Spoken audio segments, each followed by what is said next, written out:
जय श्री मित्रांनो. मित्रांनो, आता पॅन कार्ड बनवताना काही अडचणी येणार आहेत. पुन्हा एकदा तुम्हाला माहिती असेल याचं, की मागील काही महिन्यांमध्ये पॅन कार्डमध्ये काही बदल करण्यात आलेले आहेत. तुम्हाला अगोदर फक्त आणि फक्त आधार कार्डच्या माध्यमातून तुम्ही पॅन कार्ड बनवू शकत होते. पण आता त्यामध्ये एक डेट ऑफ बर्थचं प्रूफ तुम्हाला जोडावं लागतं. आणि बहुतेक सी सेंटर चालकांना माहिती असेलच, की ज्यांच्याकडे डेट ऑफ बर्थचं प्रूफ नाही आहे, त्यांच्या पॅन कार्ड बनवताना तुम्हाला फक्त आधार कार्ड त्यामध्ये जोडावं लागत आहे. पण आता यामध्ये सुद्धा काही बदल करण्यात येणार आहेत आणि ॲक्चुअली बदल झालेत सुद्धा आहेत. तुम्ही आता म्हणत असाल, की मी आता तरी सध्या पॅन कार्ड बनवत आहे आणि ज्यांचे डेट ऑफ बर्थचं प्रूफ नाही आहे, त्यांचं आधार कार्डच्या माध्यमातून बनवलेले आहे आणि बनले सुद्धा आहे. पण हो, हे तुमचं खरं आहे.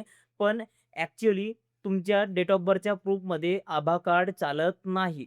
आता सध्या तरी आपण बनवत असताना त्यामध्ये आधार कार्ड जोडतो, पण त्यावर योग्य ती चौकशी होत असल्यामुळे तुमचं अप्रूव्हल येत आहे.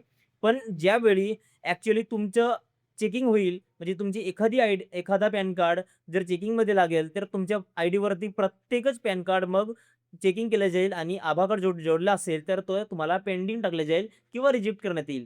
मित्रांनो, ॲक्चुअली आधार कार्ड हा डेट ऑफ बर्थचा पुरावा नाही.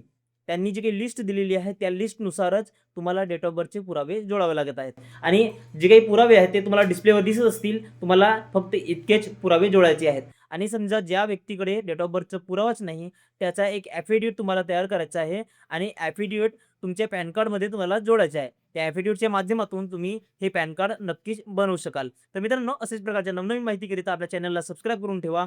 भेटूया अशाच एखाद्या महत्त्वपूर्ण व्हिडिओमध्ये. तोपर्यंत जय हिंद मित्रांनो.